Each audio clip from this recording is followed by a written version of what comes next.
Hey guys, my name is BenJAMin. This is my friend Matt here. We're just gonna sit here and talk for a few minutes just about our thoughts on the Switch 2, some of the controversy surrounding it. There's a few, and of course the games that are coming out for it. So yeah, let's get this thing started. I really wish I had a pen and pencil to like write down. Or you have a list, right? I have a list of the stuff they got announced. Yeah. Okay. So what do you want to start with, the controversy or the games? Oh man, that's a great question. I kind of want to start with. Bear in mind, we're in the middle of the controversy. We are currently in the middle of controversy. Let's pinpoint exactly when this is being recorded. So this is on April 4th. Nintendo came out with the news this morning suddenly, revealing that pre-orders have been delayed. They were originally going to go live on April 9th, and since then have been pushed back to, well, they've been pushed back indefinitely because of the tariffs. Until whenever. Yeah. So it's very possible that $450 may not be the current price of the system, but it could be a lot more in the US, all because of the tariffs, which super duper sucks, because I gotta be honest, $450 ain't bad. I think $450 is actually pretty good. For a console, I think $450 is okay. Yeah, for a console. And like, Nintendo is usually the budget option, so them jacking it up to $450 still sucks, but it's not horrible. Yeah. It's just kind of a little like Roblox oof. Yeah. Just a little baby oof. Yeah, because most people were saying 400, and then the most that people were saying was 450. I think that's a fair price, and then of course there's a skew with Mario Kart being bundled in for 500, which honestly, if we were to buy the Switch at all, I think the only reasonable way I would go about buying the system is to buy the bundle, because as we know, Mario Kart controversially is $80 instead of what I was thinking Nintendo was going to jump to this generation, which was $70 across the board. I thought it was going to be 70 for the big first parties and 60 for the rest. Okay, you thought they were going to keep it with like what they did on the original Switch. Well, because that is, well, kind of, but the original Switch had only one $70 game, which was Tears of the Kingdom. Yeah. And that was kind of because we were nearing the end of the life cycle, nearing the, like, the rumors about the Switch 2 were abound in May of 2023. So I think that that read to me as they're testing that. Let's price a big name game at $70 and keep the rest at 60, and we'll see how that works. Yeah. Because even recently, the most recent like big Switch 1 game that came out was Xenoblade X, and that was also $60. Yeah. Whether or not you refer to Xenoblade as one of their heavy hitters, I would, because the entire franchise is on the Switch. but yeah, that was $60. So it read to me as like, okay, the big names, so the Mario, the Pokemon, the Splatoon, the Zelda, the Donkey Kong, those are going to be 70. And it'll be 60 for the third parties or for the smaller franchises. Yeah. I could definitely, I see where you're coming from with that. And it does make sense that it would just be the really big ones. I still think, for me, whenever I saw Tears of the Kingdom be $70, yes, I definitely saw it as they're testing the waters here. But my thought always was, once we got to Switch 2, no matter what game it was going to be that we would release, it would all be a $70 thing across the board. 70 for everything. Yeah, and like, take for example Metroid Prime 4, which we'll talk about. I was thinking that like that would still cost $60 on the original system, but then the Nintendo Switch 2 edition game would be 70, and then the upgrade, if you wanted to play it on Switch 2 with the upgraded stuff, would be an extra $10. I see. And so like Pokemon Legends EA would do the same thing. Whatever other games that they're still releasing on Switch 1, like next year they're doing Rhythm Heaven and Tomodachi Life. I think both of those will still be $60, but their Switch 2 versions will be $70. That's what I thought it was gonna be like. Okay, I think for some games it'll be like that because already confirmed as of today. Who knows for later? Donkey Kong Bonanza is $70. Yes, that is true. So it does seem kind of nebulous right now what's 80 and what's 70. A little bit. And also thinking about where the third parties fit in, because we have a good handful of third parties coming day one. I know a lot. I know Elden Ring is. Oh, I thought Elden Ring was just coming out in 2025. Cyberpunk, I think it might be 2025. Cyberpunk is day one. Yeah, which that's actually pretty amazing because I think people have already played Cyberpunk on Switch 2, and apparently it runs better than how it does on the Steam Deck. Is Hades 2 launch day?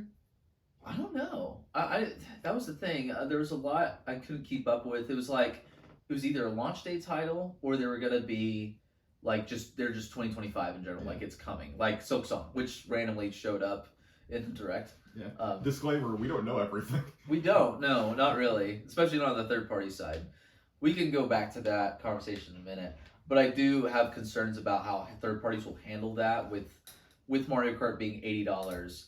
I think that's ultimately the biggest pill to swallow. Even with hey, I was just thinking this was $70. Point is, I think both of us were thinking $70 would be the maximum. They're not going to go 80. There was no way they were going 80, and yet here we are talking about it. So part of me thinks. So I watch beat 'em ups. Do you know what I'm talking about? He had one theory that would make the $80 price tag okay, and that would be if with Mario Kart, obviously it's going to be a massive game. I haven't watched all the Treehouse stuff, but even just from the little stuff that I have seen of it, it looks incredible. And the thought is they're going to have free DLC come out throughout the Switch's life for Mario Kart. And what you're getting, and so all you have to pay is that $80, the big $80 price tag, and all the updates after that, you get paid, and it's like that extra $10 is that patronage. I guess, but I'm thinking also, because referencing another theory video. Yeah. You and I both watched Kit and Krista. Yes. Talk about this, and what they brought forth is we're getting, was just a reminder because I had forgotten that we're getting the Mario Kart Direct. Yes. On the 17th. Yes, April 17th. Yeah. And so we're getting this big Mario Kart Direct, and on one hand, that lends credence to there's more to this game that they're not showing that could justify the $80 price tag. But on that same token, if they see that people are this angry already, it's do you really have the flexibility to wait 2 full weeks? Yeah, right. And then tell everyone, hey, calm down. It's worth it, trust me. Just wait 14 days. Yeah, no, they should wait 7 days at most to find out more. Or that's what gets me about it. It being $80 is, I think, with some justification with seeing more of the game with the tariffs coming up, because that's a part of this, that even though they have raised the price everywhere, so that's not an entire part of it, even with that, if they just had somebody come out and say why, then that does an enormous amount of damage control on its own, and Nintendo said absolutely nothing. Yeah. The way that they handled it, the way that it was presented, the pricing was presented in the direct was especially not well handled. Whoever does their PR phoned it in that day. Yeah. They have to have. Right. Yeah. I think it was about halfway through the direct that they announced the launch day for the system. And I thought for sure, right then and there, we were going to get the launch day and the price right there. That initially was a red flag, and then of course we got to the end of the presentation where they show both the bundles, neither are priced. Yeah, and that was even more concerning. That was why, how much is all this stuff costing? And then they basically buried all the prices for all the games really deep in the website. Like, Like, for Mario Kart, the $80 price tag is buried at the very bottom of that info website page, and it's like, what did you think we were gonna like buy this without us thinking? Because oh, it's Mario Kart. Yes, I adore Mario Kart. I've plugged in hundreds and hundreds of hours of Mario Kart 8 Deluxe. And I talked about this with my dad. It's like if you put that many hours into it, I mean, like you're really getting a bang for your buck, and for sure. And I didn't even think about this, but it's like I don't. Sorry, I don't know if I buy that because you have again, let's go one game back. Look at Mario Kart 8 Deluxe. Right. Mario Kart 8 Deluxe released alongside the system. It was more like or a less. month. Yeah, about a month after. Yeah. More or less, or like really close to the launch to really close to the launch of the system. It was the next big game, like next to Breath of the Wild. Yes. Or afterwards. Yes. That game ran through 2023. Right, with the boost course pass, which you did have to pay for. You did, and so again, that's the only reason I could see that DLC theory working. Because the $80 up front, and you get everything for that amount of time. Exactly, because it costs $25 for the booster course pass, and so ultimately for Mario Kart Deluxe, I did pay $85 for Mario Kart 8 in its totality. I didn't get it because I got it when it first came out. I didn't get it when like they were basically giving it away for free and all that. Yeah, so and that was split 60 up front, 25 later. Later, right? So I could see that. But then again, you run into this problem of, you know the feeling when you're a kid and your parents find you doing something that you know you're not supposed to do, and so you actively hide it from them. Yeah. And then you get in trouble for doing the thing, but then you get in like extra trouble because you hit it. Yes. Yeah, that's what's happening. Nintendo everyone got mad at Nintendo for it being $80. Okay, fine. But then everyone got extra mad. Right. Because Nintendo knew this was, like, people were going to get mad about this, and they actively hid it. Right. Yeah, that's why not being upfront with how the pricing would be structured, and really just leaving it to the media to figure it out. Because then that's how we got the whole $90 physical thing, which we were just talking about before this recording, isn't actually true. That's just in other countries. I was trying to figure that out because I knew I'd seen people compare 80 euros is not $80. No, like 80 euros is like 90-ish dollars. Yeah, but that gets blended into the storm that is the internet, right? And becomes $90 physical edition. Yeah. And you've got Nintendo saying nothing, so it's like, I guess that's the truth. Right, because if there's no clarity out there, then I guess it's right. I mean, like, if Nintendo's not trying to correct it, then yeah. And we can talk all day about the bad pricing. Yeah, I can go back and forth. I can talk with myself endlessly on what's Nintendo doing. Yeah. But I'm not in the building, so I can't do that. Right, exactly. But the reality still is, at the end of the day, I think both of us are still excited for the system. It's just there's a lot of really hard pills to swallow, and I don't know that at this point, for me personally, I'll be able to get a Switch when it launches. I'm probably gonna wait a couple months to see if they do drop the price either on the system or on the games. But on that note, again, I think $450 is a fair price because all the features that they have in it are pretty good. So let's talk about that with just the system itself. Yeah, I think before the pre-orders got canceled, I was set on just buying the system. Mm-hmm. I was not set on getting $80 games. Mm-hmm. But the system itself is a really nice piece of technology. I think a lot of games, both that are currently on the Switch and coming to the system, would benefit from the mouse. Mm-hmm. I know a couple of ones that came to my mind instantly, I don't know if you're familiar with them, was Ghost Trick and The World Ends With You. The World Ends With You, I've heard of. That's the DS game, right? Both of those are DS games. Yeah. And they're very stylus heavy.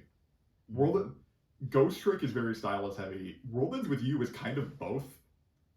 Because it's like a... I don't know, insert footage here. Right. It's like a... It's a JRPG that's where you control two different characters on the different screens. And so the guy on the touch screen, it's all the stylus. It's all dragging and like scribbling on it to do all his moves. And the person on the touch screen you control with the D-pad. Yeah. And so the Switch, because it's one screen, they're on the same screen and you control one of them with the buttons and one of them with like a pointer with the Joy-Con, like you would do Mario Galaxy. Mm-hmm. And it functions, but not the perfect. best. Yeah. And so I could see that being a game that really benefits from a mouse. And like a lot of people are saying, this opens the Switch up to FPS games. Yes. And I think that even in the demos that they were doing in Treehouse for Metroid Prime 4, they actually they played through like the intro of the game. Yeah. And they were using that cursor gameplay. And what's even cooler is you can choose to like stop using it at any time. Like you could just snap it back and play like this, or you can play like this and switch on the fly, which is super cool.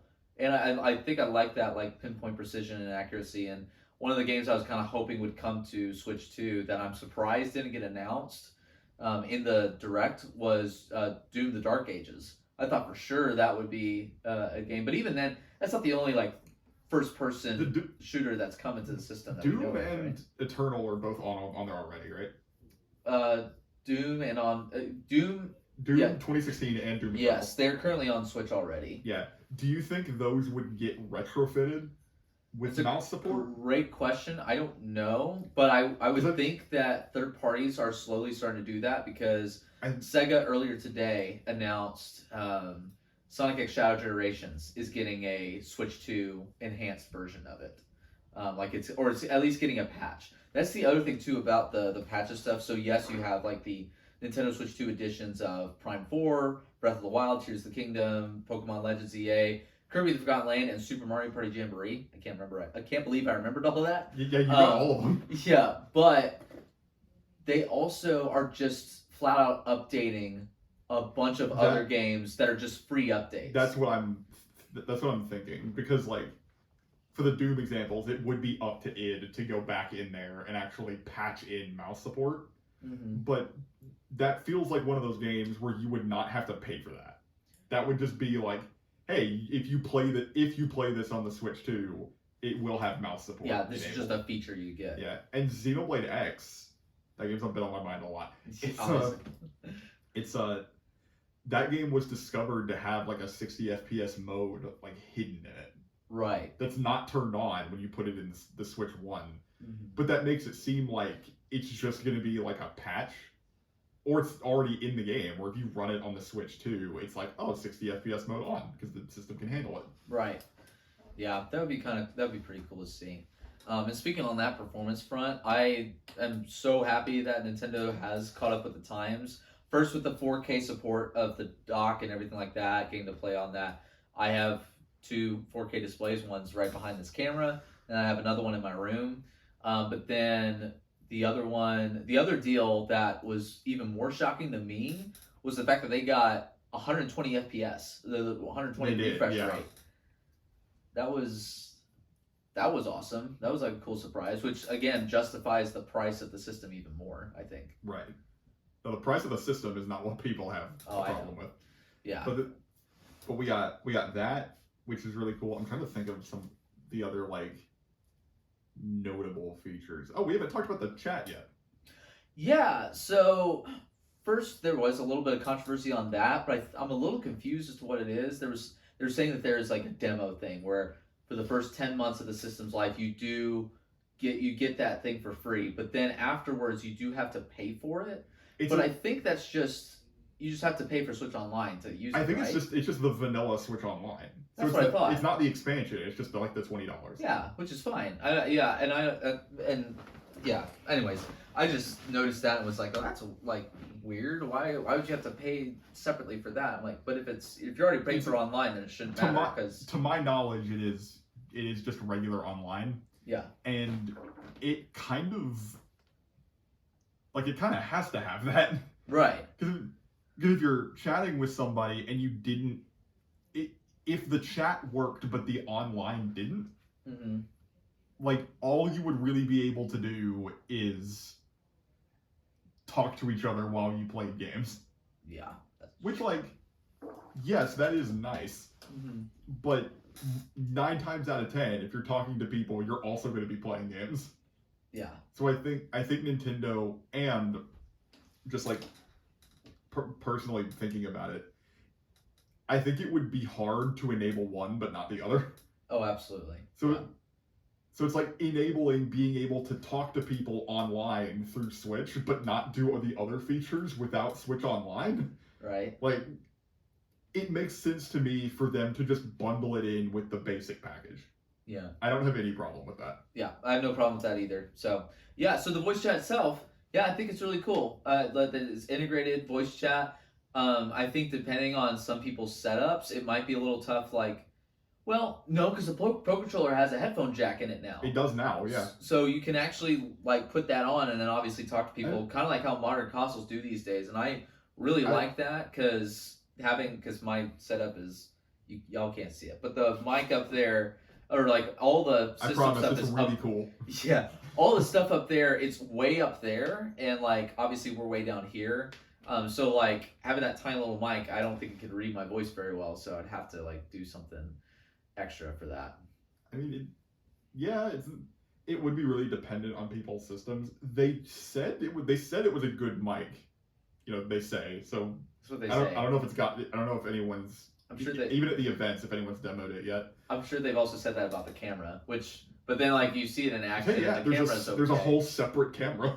I don't really need the camera. Which takes me back to like the Game Boy camera days. Yeah, I don't really need the camera though. I think I'm good just with the chatting part. Yeah. I don't need to buy $50 worth of a camera to like get that. But no, the voice chat looks good. My only question is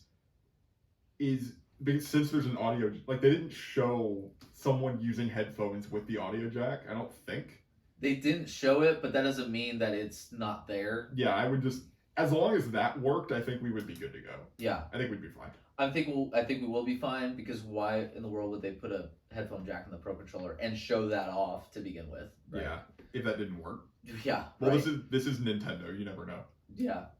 I like that the Joy-Con's a little bit bigger. I think that'll help out a lot with just like playing games like out of the box. Yeah. And the SL and SR buttons are bigger. Way bigger. So when you hold them sideways, it actually is not gonna feel like crab hands the whole time.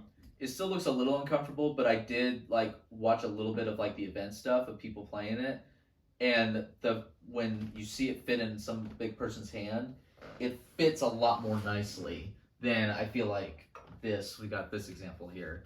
Like this is okay, but it's like you can kind of tell it's like a little bit big here. Compare that to like Pro Controller. I don't know. It feels more comfortable for sure. I don't know. I have pretty big hands, but they're more skinny hands, so it's not like beefy. Well, with these also, you have it's like it's not uncomfortable, but it's definitely small. Yeah, it's not great. So you make this bigger, and that's great. And also holding it like this, I'm getting immediate like crab hands. So yeah, making the big button. Oh, and this is a nightmare. Making the buttons on top bigger is going to be really nice. Just the controllers being bigger in general is kind of one of the reasons I want to get the Switch 2. Yeah. Because even just normally, like your ease of use is a lot better. Yeah. Yeah, I mean, I'm excited for this. I'm excited for that expansion, and it also just looks like the sticks are a lot bigger too, and are more protected. There's not going to be that Joy-Con drift issue. Yeah. I'm sure we can learn all about that in the instruction manual that you have to pay for. Yes, that somehow is a game of itself, but that costs money. To literally a tech demo for the system, and you have to like, it's not even that much. I think like it's rumored to be like $6 or $7. $6-ish. It's like just bundle it with the system at that point, with every system. It's like okay, It's like, okay, yeah, it's the price of like a pack of Skittles and a Coke. Fine. Yeah. But yeah. it's at that point it just kind of becomes principle. Yeah. Like, this is an instruction manual. I don't have to buy the instruction manual for my car separately after I've bought the car. I don't have to buy the instruction manual. Back in the day, the instruction manual for games just kind of came in there and you just had it. That was the end of story. So it's yeah, that was probably the first part in the direct that made me like raise an eyebrow. Yeah. When they said that was paid, I was just like, oh, it's a tech demo though. Yeah. While we're on the, sorry, go ahead. Sorry, I was gonna compare it to Astro's Playroom. Yeah, Astro's Playroom was bundled with the PS5. Yeah. And it was the same kind of deal where it's like it's a game on its own meant to show off the PS5. Right. Bundled in. So like when you have a direct comparison like that kind of just makes it worse. I guess that's what happens when you don't have a Reggie Fils-Aimé anymore to convince Wii Sports to be packaged with the Wii. Yeah. I mean, we have Kit and Krista mentioned this. When was the last time we saw Doug Bowser do anything? 2 years ago, at least. And that was just in person, like press things and nothing like public appearance. The only time I ever remember him publicly showing his face was in 2019 when they first introduced him. When they introduced him and he had like the Mario and Luigi tied up behind him. Yes. Well, no, yes, and Bowser was actually showing up with a tie and everything ready to like work. That was great. Which that was like the last time Nintendo had like real charm in their presentations. The last time. It was. So, like that was just a funny thing that like it was doesn't happen in directs anymore. And they didn't have to do it, but stuff like that kind of made them feel a little more like family friendly, just like they are one with the consumers. They fully understand us. It made them feel like this is a company run by people who love games. Yes. And who want who are right there with you. Mm-hmm. Which is the vibe I've gotten from Nintendo for a long time. Yeah. Not recently, but yeah, it just feels way more corporate now, I guess. Yeah, it feels like Nintendo is two people. Like how so? Like or like two personalities. Yeah. Like at any given time, you could be talking to the fun-loving Nintendo that's gonna make you like a gigantic game and then sell it to you for a reasonable price because they want you to play it and have fun. Right. Or you could be talking to corporate Nintendo, who's gonna sick their lawyers on you. Yeah. Yeah, right. And it's like, it's a coin toss which one you get on any given day. Yeah. Well, I do want to move towards now the games. Before we get to like the Switch 2 exclusive games, let's first talk about the Nintendo Switch 2 edition games. Which I have them all here, but so do you. So. Yes, I have them all in my brain. All of them have various, there's different variations of what the upgrade actually is. Like for Metroid Prime 4, for example, it's just you can play the game in 4K 60 or 1080p 120 frames. Like you can do the high fidelity stuff, but at the end of the day, it is just a new game straight up. So it's not like there's anything else there. It's like Breath of the Wild on Wii U versus Breath of the Wild on Switch. Exactly, yeah. Which let's talk about Prime 4 first, because that's the game I'm most excited for. I'm most excited for that one. Yeah. We've been waiting for that game for a long time. I am, with all the tariffs and crazy stuff that's happening, I am so glad that it is still releasing on Switch 1. And I really hope it's still on the Switch 1 releases for $60. And then on Switch 2 it releases for $70, like I said earlier. But dude, that was one of the few things I actually did watch the Treehouse for. I didn't either. You didn't watch? No, I didn't. You did. I did not. Oh, you did not. Sorry. I was like... I did not. You did not. Okay. Oh, I did see Prime 4, and obviously 4K TV behind us.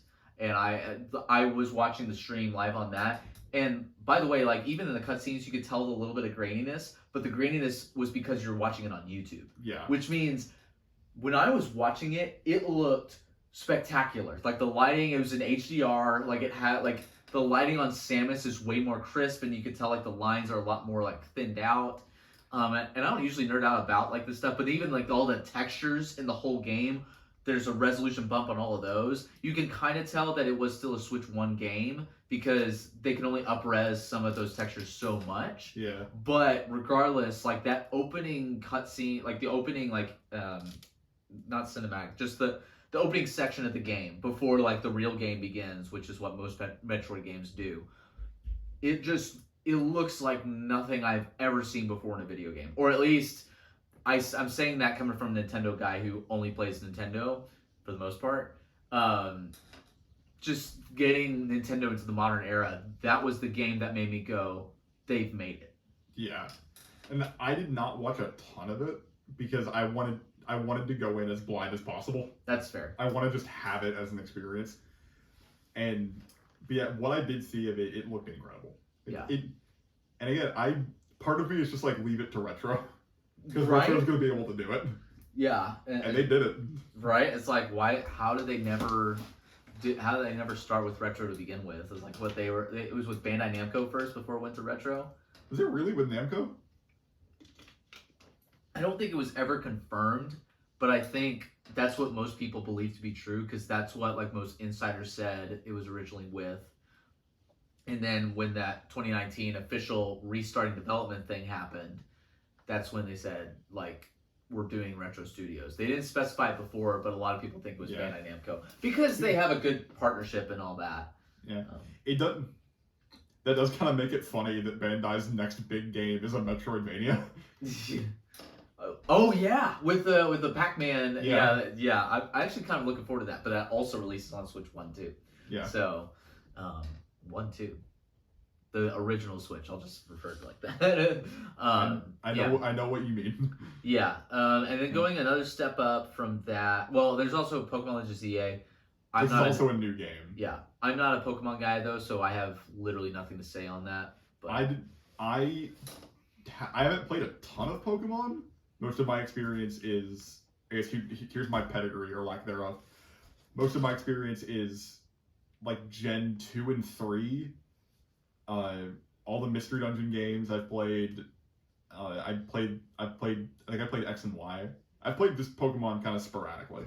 Yeah. But I did play Legends Arceus, and Legends Arceus was great. Right. In some ways, that game felt kind of like, well, in a lot of ways, it felt like it needed polish. But it felt like the first foray into this idea of like taking Pokemon in this direction. ZA looks like they've taken the feedback from that and put it into ZA. Because like now we have, I really like the combat system out of Arceus. They added in something where you can master a move and give it different styles. And it has like this Final Fantasy X type like turn lineup. Yeah. Where you can see like, oh, if I use this move, it lets me go again immediately because it's so fast. It's like, it was a really nice system. ZA is leaving Final Fantasy and going to Xenoblade. Because now combat is real time.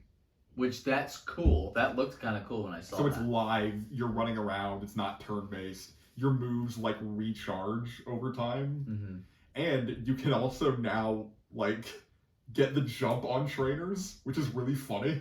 Yeah. That is pretty funny. Because that's never happened in any Pokemon before. You can just attack people indiscriminately. It's like, what are you doing?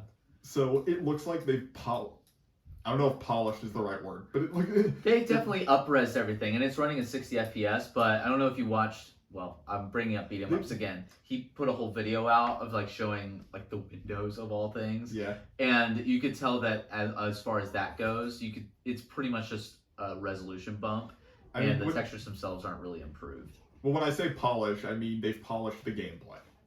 They've refined the game formula. The actual polish of the game, Legends Arceus had problems.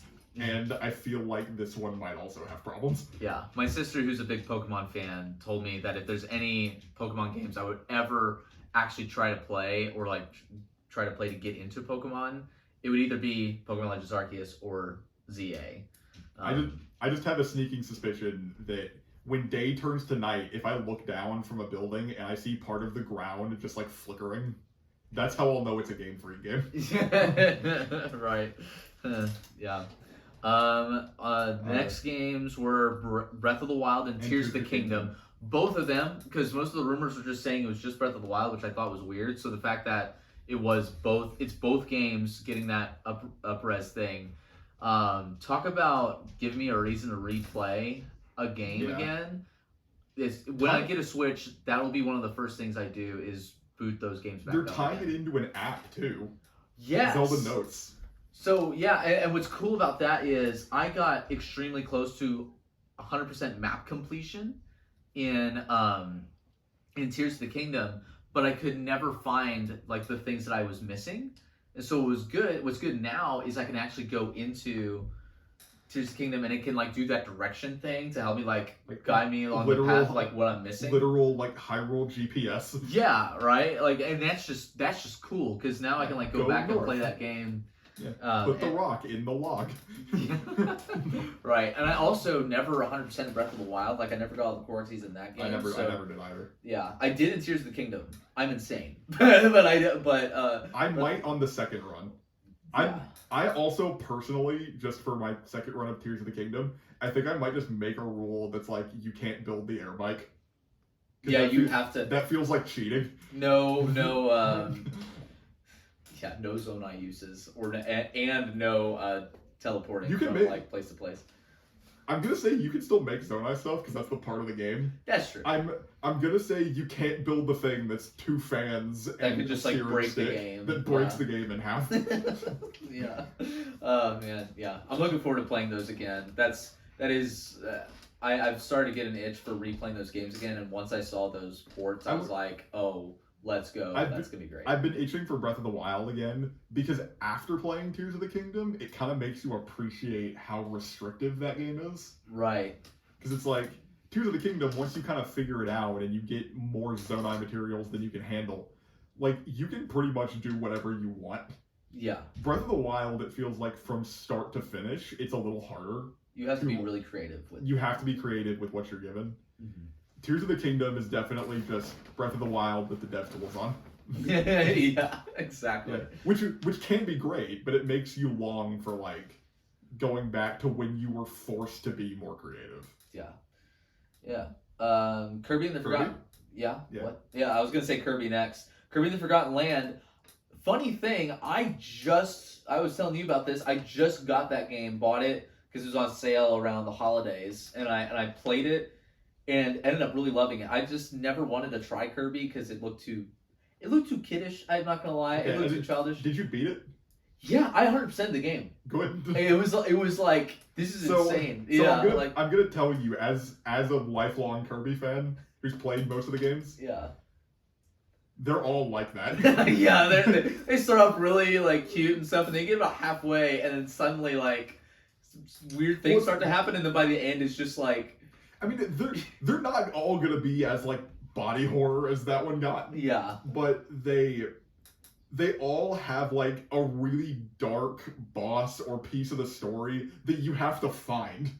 It's not gonna be right there. You have to go seek it out.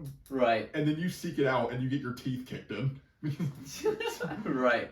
Well, anyways, the point is Kirby the Forgotten Land's great, and they're giving DLC to the game, basically. There's a whole like new campaign story thing that they're adding in, which is awesome. Because again, I just played it and it was fantastic, and that will be like a great thing to try out. I don't know how much it's going to cost, like the extra edition for that, but and also that game is running at minimum 60 FPS, which is a really big upgrade there. It looks great. Looks super clean. And then the last one is Mario Party Jamboree. Neither one of us have that game, right? And here we are at Super Mario Party Jamboree.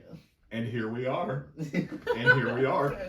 Here we are. Yeah. So, yeah. Plus the TV mode. Yeah. Which I thought about it the other day. I forgot. I was gonna bring the GameCube microphone. Yes. Because weren't you like? Wasn't there's? Excuse me, I can't remember all the things. There's a few new mini games though with like using some of those controls. They're bringing that back from Mario Party 6 and 7. Okay. Because there was a peripheral for the GameCube that was literally a microphone. that went into like one of the memory card slots. Yeah. And to my knowledge, it was only those 2 games that used it. Yeah. But there were like special mini games in it where you would have to talk into the microphone. There's like a whole mode for it. Yeah. And so for them to be bringing that back with the chat function, I think is really fun. I think they're going to be able to do a lot more with it than you could in 6 and 7. Oh, absolutely. Because at that time, you're working with like a mid-2000s piece of like plastic microphone.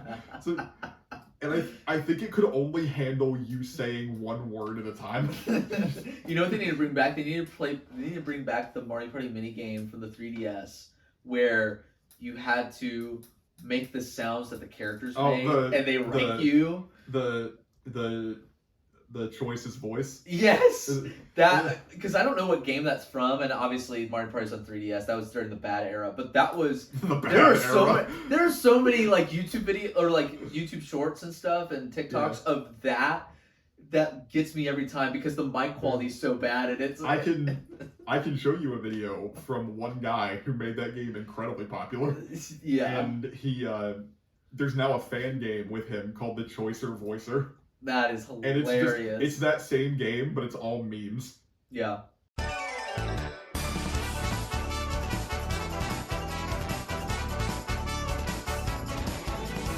We're back now. My phone died, so we had to take a quick break. Welcome back to Disney Channel. Yeah, so we were just talking about Mario Party Jamboree. It's got updates there and all that kind of stuff. And Matt was just talking about GameCube, like the GameCube mic stuff and all that funny thing. That perfectly leads us into Switch Online, the expansion pack, adding GameCube games.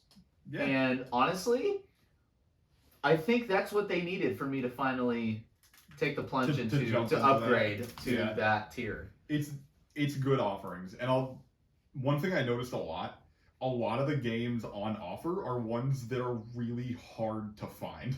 Yeah, because Mario Sun, GameCube has popular games, but not as many as it like might appear. Because there's like, think about the GameCube, you got like Pikmin 1 and 2 were on there. Mario Sunshine, Wind Waker, and Mario Sunshine and Wind Waker are both coming. But you also have games like the Pokemon Colosseum duology and Chibi Robo are coming, which are GameCube games that are like cult classics. Yeah. They didn't sell well. Nintendo kind of hasn't given them a lot of love. And if you try and find a physical copy now, it's like $150 to $300 per. Whoa. So, jeez. I know that as somebody who's looked for those physical copies and has seen Chibi Robo be $300. Yeah, for sure. So, the fact that some of those games are being brought in, kind of some of the lesser known, really expensive, hard to find games, is nice. Yeah.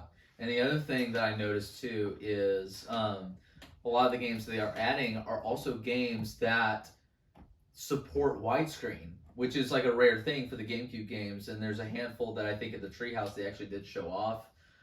Soul Calibur 2 I think has it. F-Zero GX and Mario Strikers, the original Super Mario Strikers. And so that's really cool too. Just be able to play it like that. Maybe that's the way we finally get Mario Baseball on Switch. Is get that Mario Superstar Baseball. Yeah, Mario Superstar Baseball on the Switch maybe online expansion pack. That'll be awesome. And I'm looking forward to that. I've never played the original Luigi's Mansion. So that would be a big, I never have. So that would be a really big perk for me to finally like play that game. It's not a super long game, but it's a very good one. Yeah. So not a lot to say there. I'm just super excited for it. I really want them to add Mario Kart Double Dash. That's my number one for them to add, because that's the only GameCube game I actually own, and my Wii's broken, so I can't play Double Dash right now. But yeah. On that note, let's actually shift. Before we will get to the big 4 first-party Nintendo games, but let's go into the third parties, because I know there is a massive list before we get to the third parties. Yes, there's one more that I don't think it looks good, but I'm withholding reservations, and that is Dragon Drive. Yes. So I don't know if you saw my reaction to that. Did you watch my reaction video? I didn't get through all of it. Okay, that's fair. Yeah, it's hour long. Sorry, I don't watch this channel a lot. Believe me. Whoa. We'll cut that out. So, I mean, hindsight's not really a big highlight in the direct, but when I saw that and it was just like wheelchair basketball and you're like rolling the stuff around, I was like, that's actually like a really cool concept. As someone who is disabled, for those of you who don't know, I have spina bifida and I have limited sensibility in my legs and that sort of thing. And so for long distance stuff, I do roll around in a wheelchair. But seeing that executed in a video game was something I never thought anyone would do. It's like, sorry, go ahead. And I just thought it was cool. Now it looks super bare bones. It like is cool. It is cool. Basic. That's my problem. Yeah. Is it like, and this is something where like, there's a weird comparison. The first thing I thought of as I was thinking about this game more and like kind of how Nintendo tends to make like weird games like this. First one I thought of was Ninjala. Okay. You remember that? Ninjala. Is that the one where they kind of try to make it look like Splatoon? Yes. Yeah. And the reason it reminded me of it is because that game appeared and disappeared. And it was just kind of like nobody that I knew missed it when it left. Yeah. And Dragon Drive kind of just looks like a game like that. Yeah. And it's unfortunate because I want it because I like it's like Katamari controls. Where it's 2 to go forward, 2 to go back and forth. Like, that'd be like really cool if they added that if they added Katamari Damacy and it had that. It's like it needs more love. Yeah. It needs more love than it has. Because I think it's really cool concept, but you need to like. I don't even know what the right word is. It just kind of looks boring. Right. Yeah. It looks like a really cool concept that I would play once, go, that was cool, and then probably never touch again. Kind of like ARMS, honestly. Which ARMS has a lot more personality ARMS than this had new game. more love in it, though. Like that's true. It was a similar like purpose, I think. It was built to show off the Switch. Yeah. But ARMS felt like it had more. Yeah. Because it's like you have so many different varied arenas and varied characters. And what they showed of Dragon Drive was just gray. Yeah. It just kind of looks gray and sad. Right. Yeah, that's fair. If anything, I think that would be another like the same thing with the welcome thing, tour, welcome tour. Like that should be another game that's kind of packed in with the system. Like maybe that's all one collection thing, and could be. Dragon Drive's like the game within the game that you can play. Yeah. Dragon Drive would be the Switch 2's version of like Face Raiders or something. The built-in software. Or 3DS. Yeah. Yes. Exactly. I can see that. And if you are gonna make it paid, because I think they could for that, that should be like $5 to $10. Yes, kind of like the welcome tour thing. The welcome tour should just be free. Like Dragon Drive, I could see being a very small, like a small eShop title kind of thing, something like that. Yeah, I agree. Now the third parties. Let's get into that. Yeah. So Matt has the full list of I have a all giant of them. list, and we're gonna rattle them off. We're gonna rattle them all off, and then how about we'll just do rapid fire, just thoughts on just very quick 1 sentence thoughts on everything. Elden Ring Tarnished Edition. Elden Ring's good. That is fantastic. Never played Elden Ring yet because it has been on a Nintendo console. So I have played Elden Ring. It's good. Yeah. So that I think that'll get me to plunge into it. Hades 2. Also good. Played Hades 1. It's good. I only got out of hell one time, and then I realized you have to do it like 9 more times. So. Yeah. But Street Fighter 6. Cool. I'm not a fighting game guy unless it's Smash Brothers. I believe the sequel to Daemon X Machina. Yes. Don't care. I've played the first one. It's Nintendo's Armored Core. It's fun, I guess. Yeah. Is it a Nintendo IP? Because they announced it in the third party. Like I don't know. Yeah, whatever. It's Armored Core, but different. Yeah. Split Fiction. That's a cool game. A lot of people have been saying that game's great. Yeah. So see it coming to like a co-op system is really nice. Yeah. EA Sports in general, I don't know what that was. It was just an ad for EA. It was just EA. I think it was like it was confirmation that FIFA, or I guess they call it FC now, and Madden are coming in. Madden was never on Switch, so that's cool. I guess that wasn't a game though. It was just EA Sports. Yeah. So it's confirmation that those versions of those games are coming. It would. Yeah. That's fine, but I once again don't really care. Hogwarts Legacy. Cool. My sister's more into that. I think my brother's more into it, so it's cool. Tony Hawk 3+4. Never played any of the Tony Hawk games, so I don't. But there was a weird SpongeBob thing right at the end, and I'm not sure what that was about. But that did raise my eyebrows for a split second. Hitman: World of Assassination. And leaping off of it, Project 007. Project 007 is exciting because I like James Bond just in general. The Hitman thing I think is a cool full circle deal because the original Hitman was the only way you could play it on Switch 1 was a cloud version. So I think that's like finally being able to play it properly on the Switch 2. So that's kind of cool. Bravely Default Flying Fairy. That game looked horrible. It looked like just the same game, but up-res. The Bravely Default games just look like that, though. It just looks so bad. I don't like it. One thing I do want to mention about that's one of the titles that's confirmed to have the physical game like key card system, where the full game is not on the cartridge. Oh, really? Yeah. That one? That one. That's just dumb. So that's Bravely Default fans rejoice, I guess. Yeah. Yakuza 0 Director's Cut. Yakuza 0 is good. I haven't beaten it, but I've played it. Yeah. The Yakuza games are all great. Mm-hmm. Deltarune. That's cool. 3 and 4. Now, is that the full game, 1, 2, 3, and 4, or is there even more of that game that's still to come? I believe there's a 5th chapter incoming, but 1 through 4 is what we've got right now. 1 through 2 is what we've had for like the last 2 or 3 years. Oh wow, so 3 and 4 is new. 3 and 4 are both new. Okay, and how many chapters are supposed to be in 5? Okay. I think. That's still cool. That's a cool announcement. I've never played Undertale or Deltarune or anything like that. They're both great. Yeah. Borderlands 4.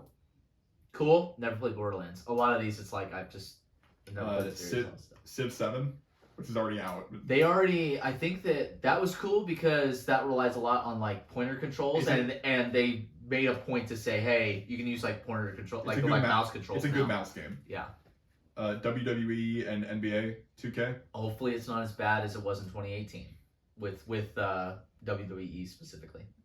Survival Kids, which is notable for being the game that crashed the stream. Yeah, that was bad. Everything's bad because it ruined the stream for like a good few seconds there. It's fun, probably. Gungeon 2. That's an indie game, isn't it? It is. Yeah, that's a big deal. Into the Gungeon 1 is really good. Yeah. Star Seeker, which is an Astroneer thing. Which Astroneer is like a survival space game. Okay. I have some time in it. Yeah, it's fun. Nothing there. Cyberpunk. Crazy as a launch title. Crazy that apparently it runs even better than on Switch 2 than it does on the Steam Deck. So that's kind of wild. Yeah. That's a cool deal. Final Fantasy VII Remake Intergrade. I am excited for that. Just to like play it. It's weird they didn't say that Rebirth was coming too. It's just Rebirth. I think is too new. Okay. Well, they still want to. It's not exclusive anymore because it did come to Steam. Oh, I know that. But we are. I think they just want to see how Remake does. Okay, that's fair. Yeah, just test the waters on that. Yeah. Kunitsugami, Path of the Goddess. I don't know what that is. Move on. Silk Song. Hollow Knight. I don't care. I'm just kidding. That's cool. I know it's weird that got only like 5 seconds. It feels like it should have gotten more. Like that should have been one of like the hey, this is a thing that's coming to Switch too. Like, Yeah. and make a big deal out of it. I don't know why they didn't do it like that there. One that they announced in the previous direct, Story of Seasons Grand Bazaar. That's cool. I'm sure it looked like better. Harvest Moon fans rejoice. Yeah. Goodnight Universe, which I don't know what that is. It neither. looked like an indie game. I'm sure it's good. 2 Point Museum, which is the next one in that 2 Point series. 2 Point Hospital, 2 Point Campus preceded it. It's like a Sims-esque kind of game. Okay, I missed all of those. Wild Hearts S, Okay. which I think is a new version of Wild Hearts, which is like Monster Hunter, but not really. Yeah. Witchbrook, which looks like Stardew Valley, but you're witches. Okay. Stardew Valley mixed with Hogwarts. Puyo Puyo Tetris 2S, which I think is just an upgrade to that game. Yeah. It's Puyo Puyo Tetris. Yeah, that's actually really good. Sorry. Yeah, that game is great. Rune Factory, Gardens of Azuma. I've never played any of the Rune Factories, but people love them. Very good. Marvel Cosmic Invasion, which is in the last direct. I don't know why. Well, it's probably because it's Marvel related, but that just looks like a fun beat 'em ups game that I kind of want to try out. It is. I mean, like the beat 'em ups have kind of been coming back. Yeah. Ever since the TMNT, Shredder's Revenge. Right. Star Wars Outlaws. Cool, but it's by Ubisoft, so it's like, can I be excited for that? Did that game already come out? It did. Okay. Also, I think already came out, Nobunaga's Ambition Awakening Complete Edition. Okay. That's a title. That's a name. I keep wanting to say Nobunga every time I read it. Genius Nobunga. Fast Fusion, which cool. That's cool. Because yeah. it's a sequel to Fast RMX, which is like an Fast F-Zero Racing like. Neo. Yeah, that's cool. That looked amazing on Switch 1. Yeah. So Shadow Labyrinth, which is the Pac-Man game. The more I see that, looks fun. the more I see that game, the more I'm like, this is gonna be awesome. There was a game that came out, I think on a lot of things. It came out a little while ago called Ghost Song, which is on Metroidvania that looks very much like that. Yeah. That's all it reminded me of. Yep. Raido Devil Summoner. Okay. Which I've played a lot of Atlas games. I've not played any of the Devil Summoners. Okay. It's Persona adjacent. Yep. New thing in AI, the Somnium Files. No Sleep for Kaname Date, which I actually have played the first one of those. Okay. It's like a puzzle-based visual novel. There's a handful of them. Yeah. And the first one's pretty good. There's a sequel out. I've never played it. Yeah. Then Reanimal. I got nothing. I don't. That went right over my head. A lot of these are starting to go over my head. We warned you at the beginning. We don't know everything. We do not. Fortnite. Never heard of that one. Right? Never heard of it ever. I'll actually say something on that. They kind of breezed past it really quickly, but even out the corner of my eye, that was one of the screens they showed. And I think it is good that Fortnite's running at 60 FPS at the minimum on Switch 2. It's honestly unplayable playing it at 30 FPS. It's just, there's so much precision going on in that game that like I tried to play it again recently and I just couldn't get back into it. Also now with mouse controls. Oh, and there you go. Yeah. Cool. New Arcade Archives, Ridge Racer. That's cool. That's very cool. Professor Layton, New World of Steam. I am super looking forward to that. That's good. That was announced though like 3 years ago. It was. Yeah. But, like all the Layton games are great. Yeah. Tamagotchi Plaza. Gotchi, not Dachi. Okay. No, yeah. Other one. Okay. I don't know. I don't have. Yeah, so that's around. And Human Fall Flat 2 was the last one. Okay. But that wasn't the last one technically, because there's one more. That's a Switch 2 exclusive. One more, the third party one. For third parties. The FromSoft. The FromSoft game. I don't know anything like. It's called what? The Dust Bloods. The Dusk Bloods. Yeah, a lot of people are saying it's like it's basically a Bloodborne 2 game. I've never played Bloodborne. Is it like It's multiplayer, which Bloodborne isn't. Okay. Is it like Dark Souls though? Is that what the idea is? It's same people, yeah. Okay. Well, yeah. Same studio. Yeah. Unfortunately, I just don't really play those type of games, so You're picking up Elden Ring later, so I probably will. Elden Ring will be a good introduction. Elden Ring will be a good start, just to have the game to play it. But Okay. Let's go back actually to the partnership one with Koei Tecmo and Nintendo with Hyrule Warriors Age of Imprisonment. There you go. I just wish they just call it the Imprisoning War because I thought they were going to. Yeah, I just feel that's just They're easier to keeping call. the Age of, which I get. Kind of like Breath of the Wild, Tears of the Kingdom. Like they had to like keep the trend Age of there. Calamity, Age of Imprisonment. Yeah. So, have you played Age of Calamity? I have. Okay. I have 100% of that game. Oh wow. Okay. And I never got that close. I was able to unlock Terrico, and that was kind of Nice. there. It's good. It's a great. I think as long as you've got the engine and you've got the engine running better on Switch 2, you're gonna have more going on. You've got more characters. My question kind of is, how much did this need to be its own game? Yeah, I don't know. It's like, I mean, because how many more characters could you have? well, they did a lot of BS well, not BS, but they did a lot of weird things in Age of Calamity that had to make you suspend your belief to get more characters in there. Like the modern champions, we're fighting alongside the current champions. And I know a lot of people don't really like the whole time travel thing that happened there, where it basically kind of broke the order of things. Like about halfway through the game, suddenly there's a pivot and you realize, oh, this is not going to play out the way it's supposed to. I personally like that. I thought it was cool because when all the events were happening, when all the champions were supposed to die, you could clearly see how they would have been killed. And so they still delivered on that, but I think I don't know. For this game, I really hope they don't do that. I really hope that they keep it true to what the story is supposed to be. I really want them to, but I'm trying to think of who's gonna be in the cast. Yeah. Because in that age, we know there's not a lot of people. We know Zelda. Yep. The three for sure that we saw fighting in the trailer are Zelda, Rauru, and Minoru. Minoru, right? We know Sonya wasn't fighting. I assume she will. Yeah. We didn't see her in the trailer, but I think she will. Well, then that's the other thing too, is that she dies about halfway.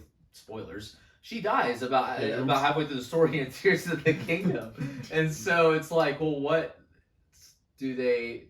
So then it is a thing of are they gonna do their own story here? Are they actually gonna make this a prequel? Because that's how they advertised Age of Calamity originally as a prequel, and then then you actually play the game and. Halfway through it changes. There is one other there's a few more characters you can include in the champions from that time, I think the champions will be there. Yeah. I think those will be another 4. Mm-hmm. I think Ganondorf will be playable. Yeah, because they always make the villains playable. Yeah. I think actually I have 2 more that I'm thinking actively, and it's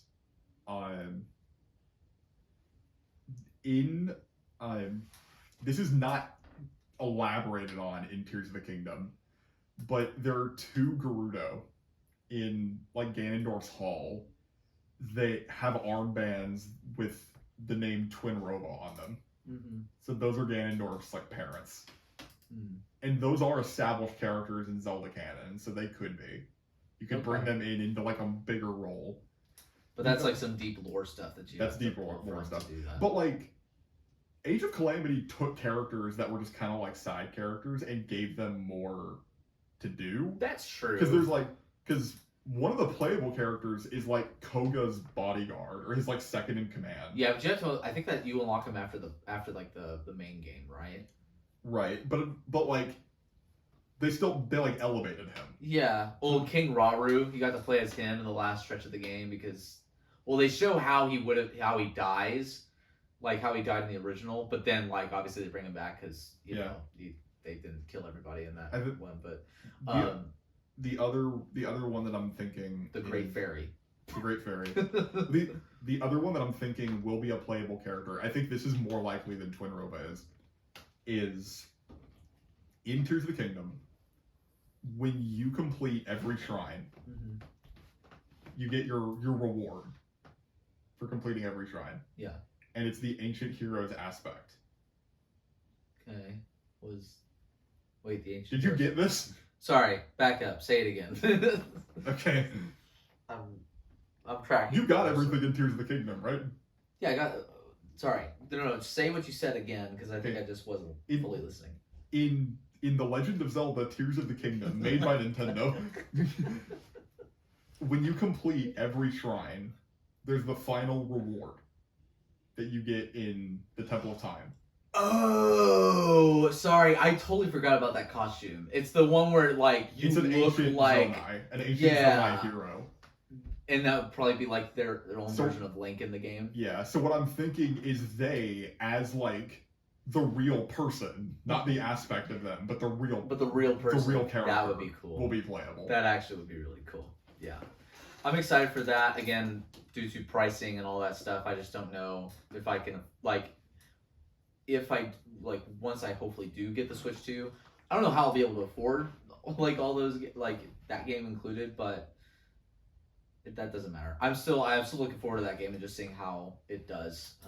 Yeah, it looks good. It looks good. It looks really good. It's super cool. I do think that in certain parts, the gameplay, the resolution definitely looked a little bit lower when I was watching the live stream. It definitely was not running at like 1080 it wasn't running at like 4K or anything. It was definitely like 1080p. And the frame rate, I don't think it was 60. It looked like it still looked like there was some choppy stuff in there. So yeah. That could be coming to both systems, though.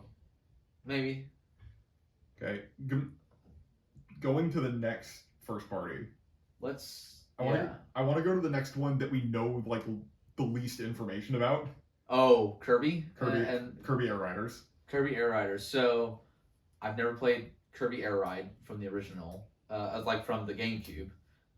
But it's cool that Masahiro's.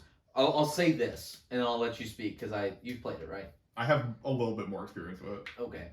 I'm just glad Masahiro Sakurai is currently making a game that's not Smash Brothers. I'm thrilled. I'm thrilled for him that he's bringing back something that I'm sure there's a segment of fans that really wanted this. So to see Sakurai doing it is great. It is kind of funny because the cinematic definitely felt like a Smash Bros. Trailer at first. It did. But yeah, I know nothing though about Kirby Air Ride or how it works. I just have it for the people that wanted. I don't know a lot. I played it a lot when I was a kid because I had like a friend that had it, and I would play it at his house. Mm-hmm. There's the actual races, which I did not do a lot. Yeah. I did a lot more the city trial, which is a mode in it. Do you remember on Super Smash Bros. For 3DS, there was a mode called Smash Run? Yes. That was this like island where you would fight enemies and get like upgrades to yourself. Yeah. And then there'd be a final challenge. Yes. That is taken from Kirby Air Ride. What? Kirby Air Ride had a mode called City Trial, which is this big open like city course. It has no beginning, no end. It's just kind of you ride around this. Right. And as you're riding around, you pick up power-ups to your machine, like to your star, that like increases its speed, its jump, its like attack capabilities when you get a power-up. And then when this time ran out, it would throw you into a final challenge that might be a race, it might be a battle. So the Smash Run on 3DS is the evolution of that. That's cool. And I remember City Trial was kind of my first exposure to playing a game the way it's not meant to be intended. The way it's not intended. Because friends and I would just go in City Trial and just mess around. Okay. Just drive around the city, seeing what we could see. Yeah. Like, just stuff like that. But the actual racing part of the game I know is really good. A lot of people loved it. I just don't. I have more experience with the free roam. Yeah.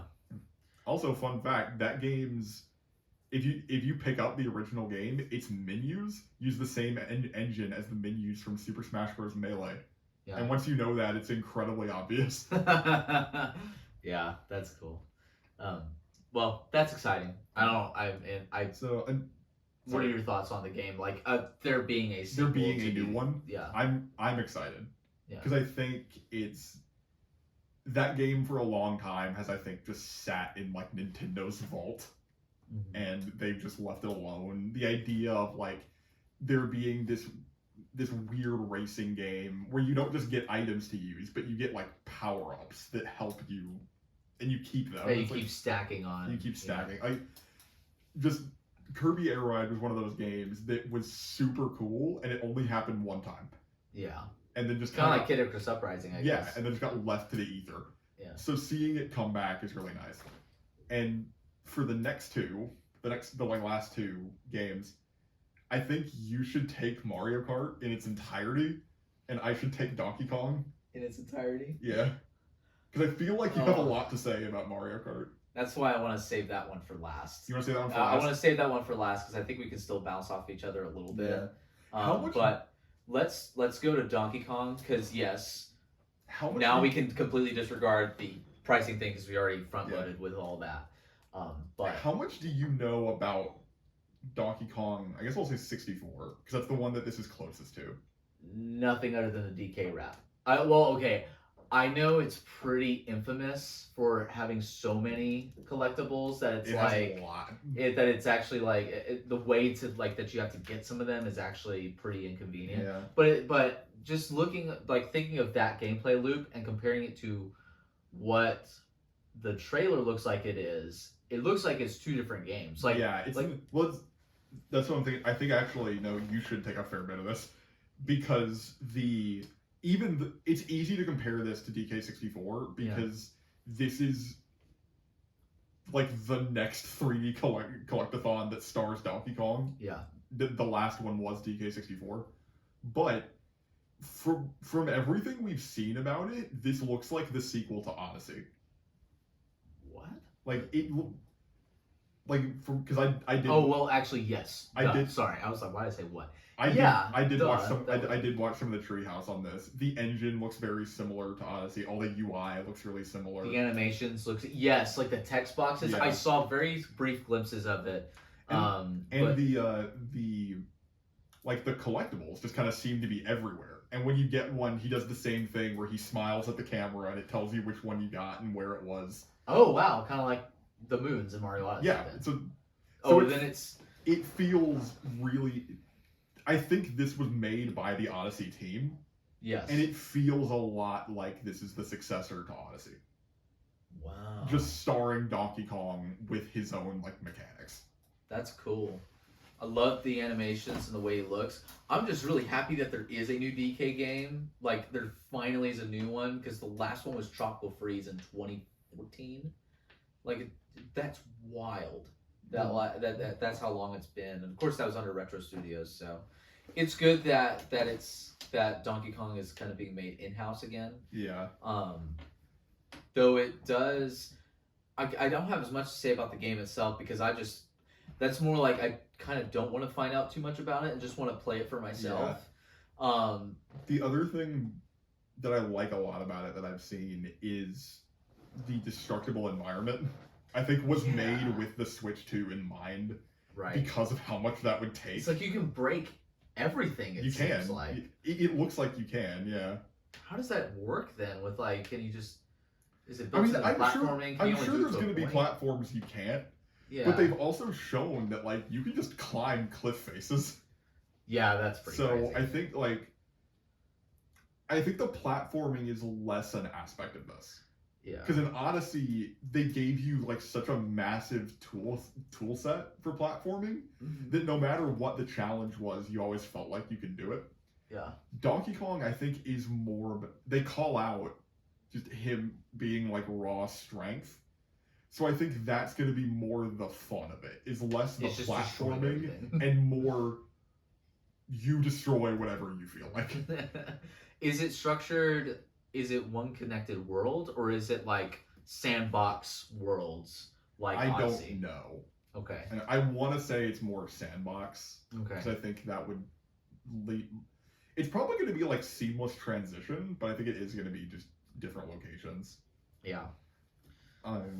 Yeah. I guess the only thing will be, and this will perfectly lead into Mario Kart. I'm surprised that there is no 3D Mario.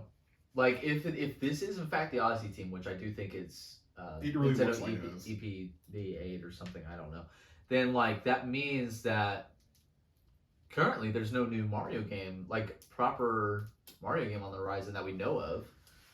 It just kind of makes me wonder what they're gonna do about that. Because the last Mario that we had, Was Odyssey. I was gonna say was Wonder. Well, okay, yeah. As far as mainline 2D, 3D, whatever, yes, Wonder was the last one. But as far as the last 3D Mario, it was Odyssey. Yeah, and it's like it's not like Mario hasn't been getting games.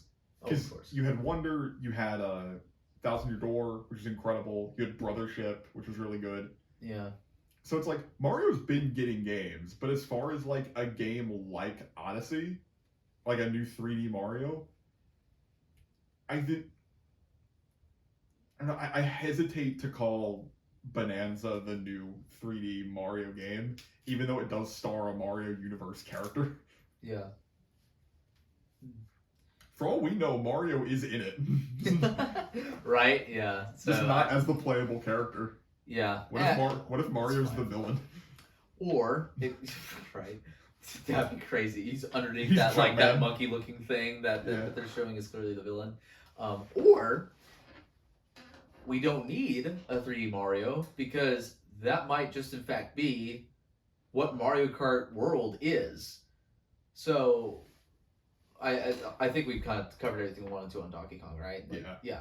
So Mario Kart World, despite its price point, because that is the big pain point, but every time they've shown the game, it looks awesome. It looks great. It looks like a lot of the conversation and a lot of the concern that I think a lot of people had going into the reveal of Mario Kart World was, how are you going to top Mario Kart 8?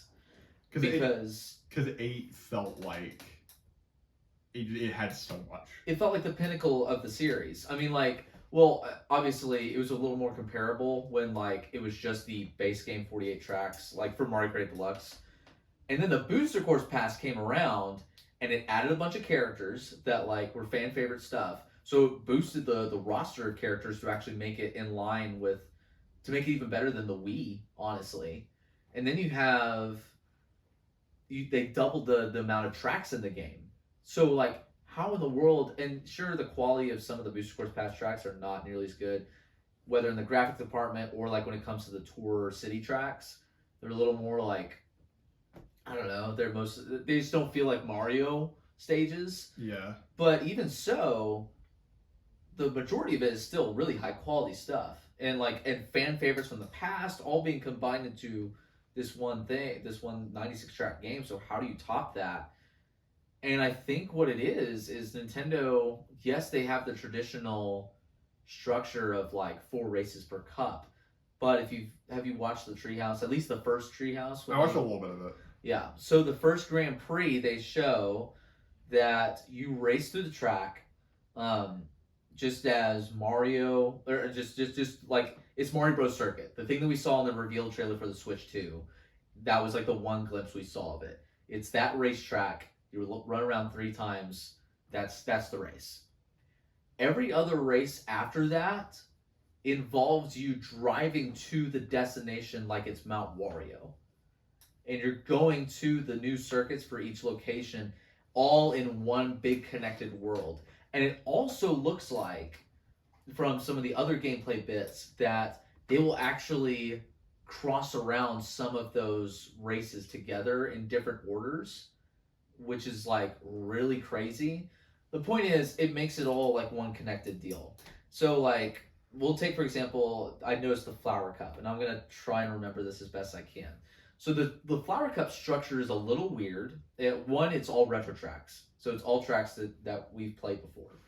It is Desert Hills from Mario Kart DS, Shy Guy Bazaar from Mario Kart 7. Then I believe it's Wario Stadium, N64 Wario Stadium. They finally brought that back. And then Airship Fortress from DS. Big fan favorite. Everybody was like, why did it not come to 8 Deluxe? And it looks incredible on Switch, on the Switch 2 in Mario Kart World.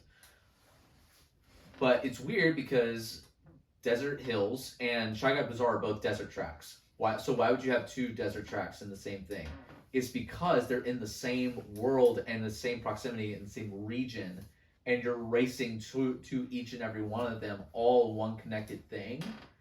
And I think where the variety of gameplay is going to come into play is you playing these cups in all these different orders and shuffling them around.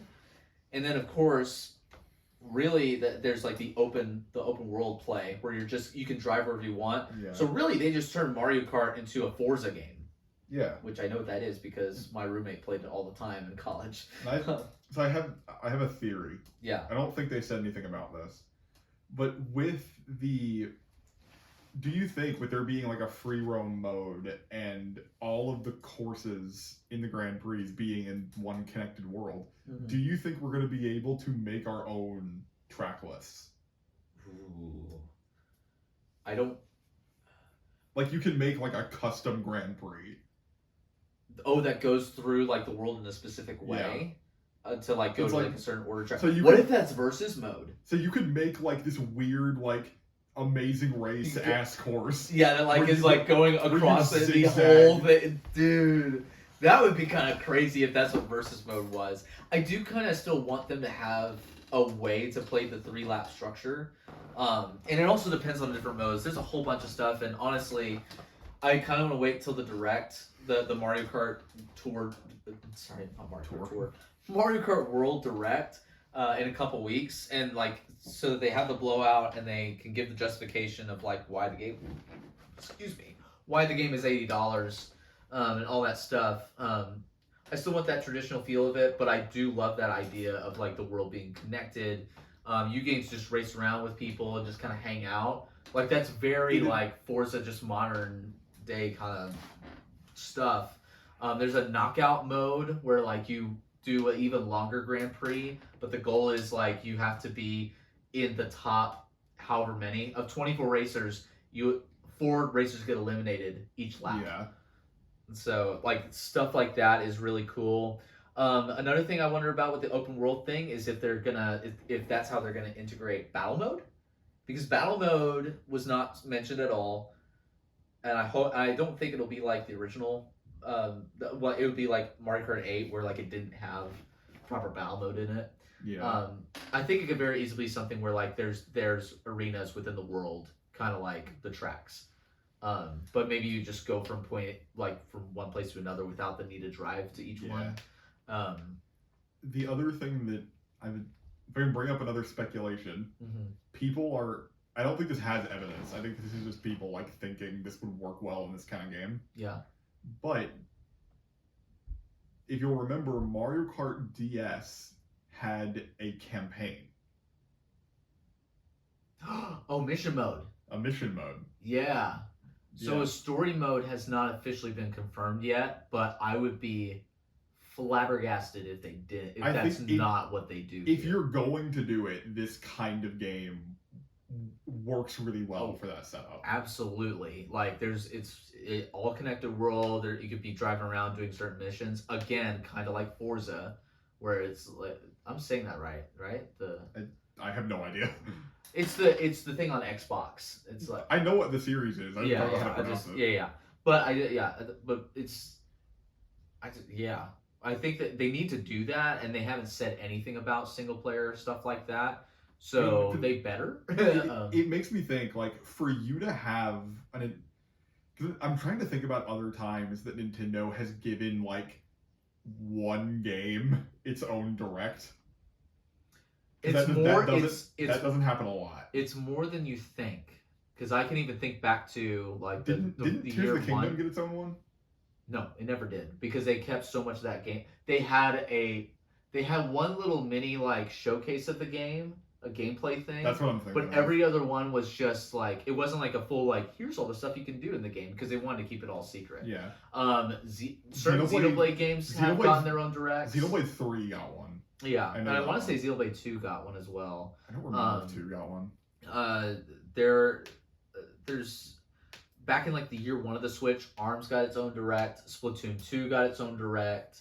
Splatoon 3 got its own direct too. So Splatoon franchise. It happens more often than we think. Smash Bros obviously gets their own direct. So every reveal, Smash Bros got their own. Yeah.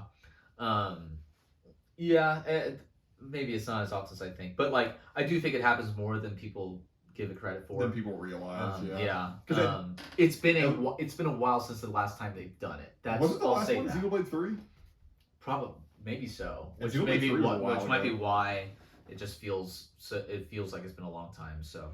I mean, Oh no! It wouldn't be Xenoblade 3. It would have been Splatoon 3 because Splatoon 3 came out after. yeah. Yeah. I don't remember anything in the last 2 years that had a major showcase. I don't know if Pikmin 4 had a direct or not. I don't think it did. No, it's Mario Wonder had its own direct. It did. It yeah, did. It had a because they did a direct before that direct that announced the 1,000-year door in it, which was interesting. It'll be interesting to see what gets announced in that. Yeah. Because I don't think they're gonna say anything about like why it's priced the way it is. Because for them to announce the direct for them to announce the Mario Kart Direct in the Nintendo Direct, right? Everything's already planned out. I guess, but that doesn't necessarily mean that they can't pivot and add something in there and make adjustments. They need to do something on that front. I don't want to go back into that full price conversation again. I'm just saying, unless it's just something like added in right at the beginning, I think it's all going to be about the game. I don't think they're gonna go to that. The point is, there needs to be a clear reason why the game is priced at $80 by the end of it. That it's like, okay, fair enough. Yeah, this is fine. I'm trying to. Yeah, like, I like that we get swanky Waluigi. Oh yeah. Oh, the costumes are all from Tour.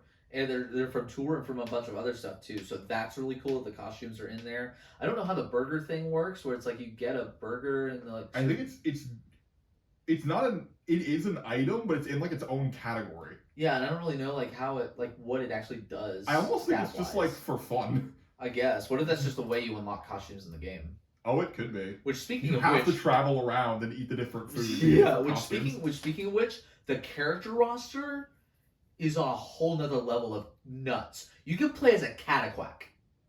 A Cataquack. Like what? There might be a list out there just for that.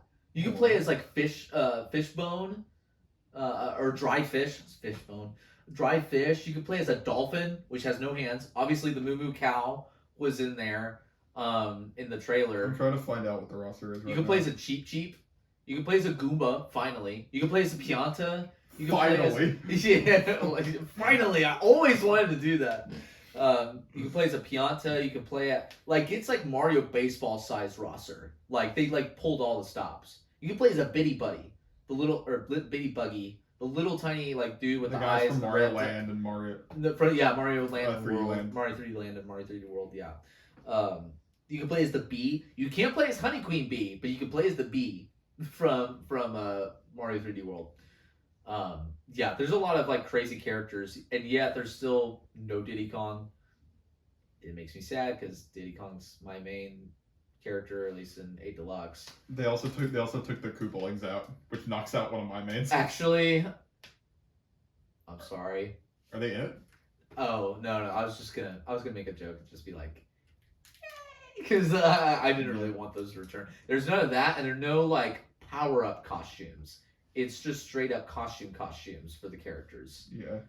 So will they bring those things back? I don't know.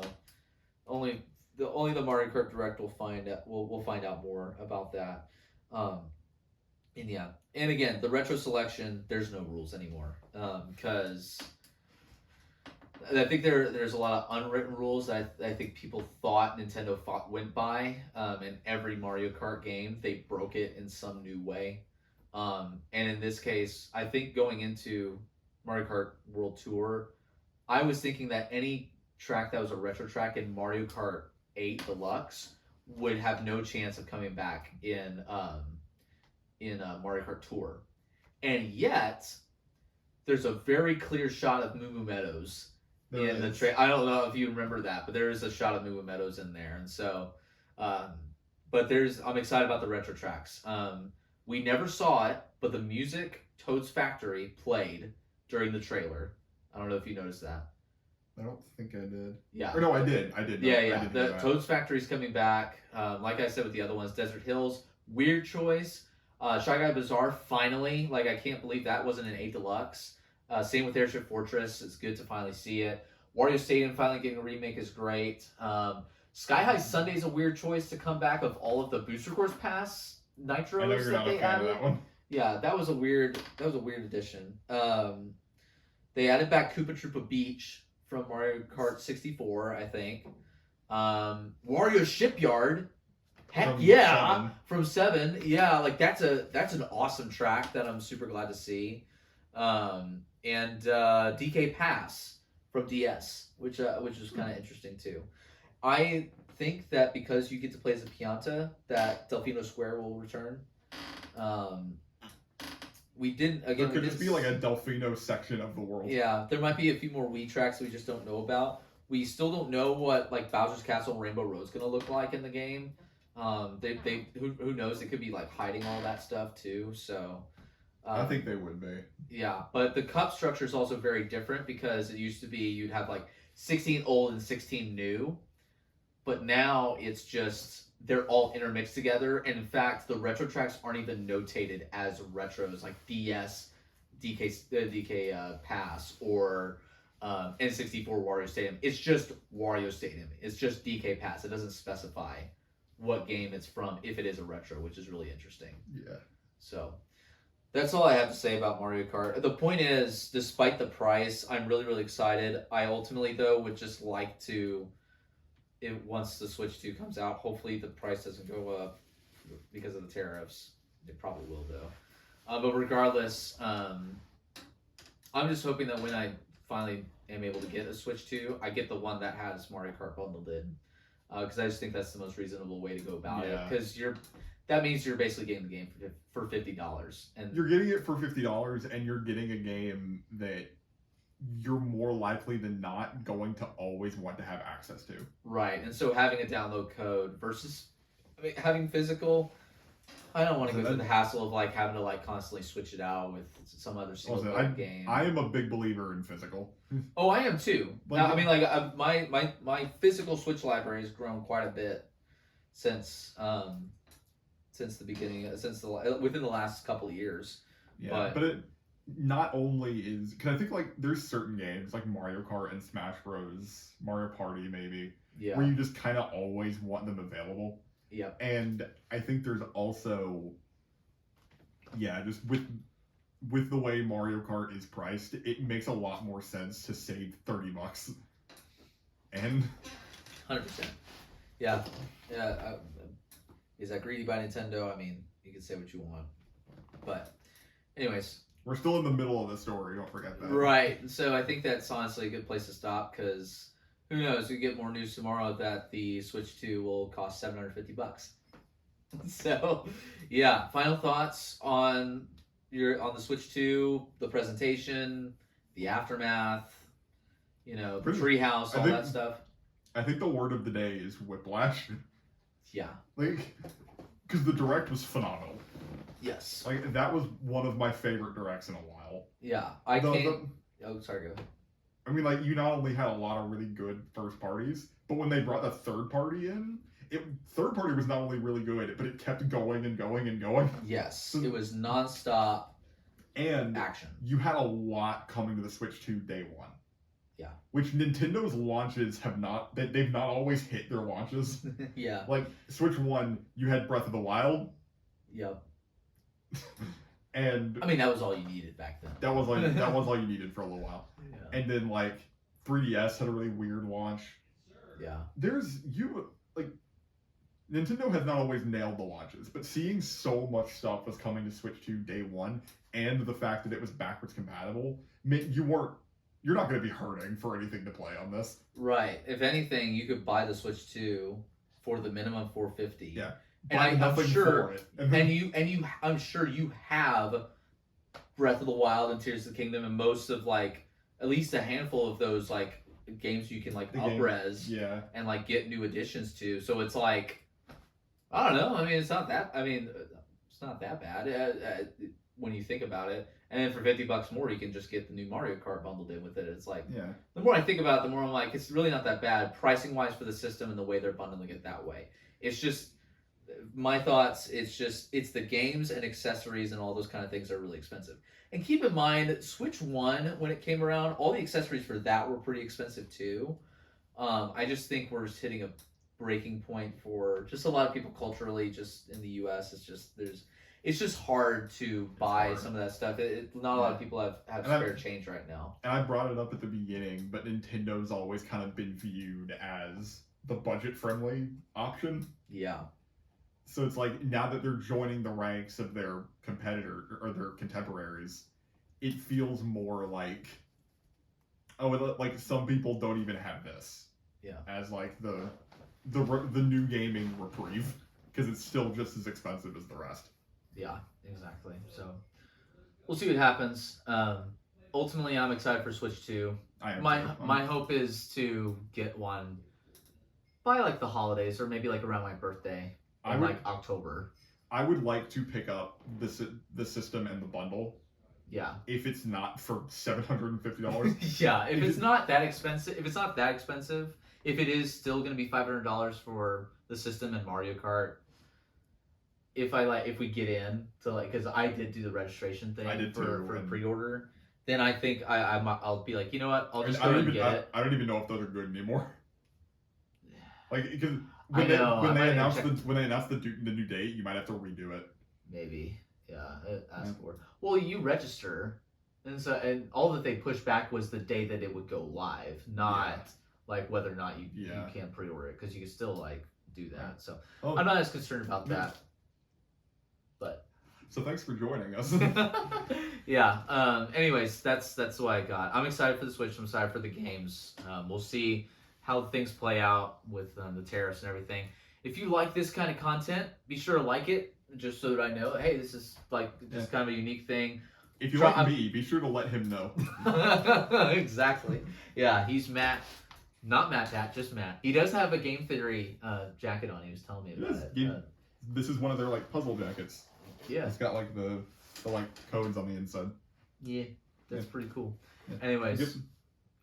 Game hypothesis. Game hypothesis, yes. This was our game hypothesis of the Nintendo Switch 2 and everything that's coming out with it. Hope you enjoyed. My name is BenJAMin once again. Signing out. I'll see you guys in the next video. Goodbye, camera. See ya.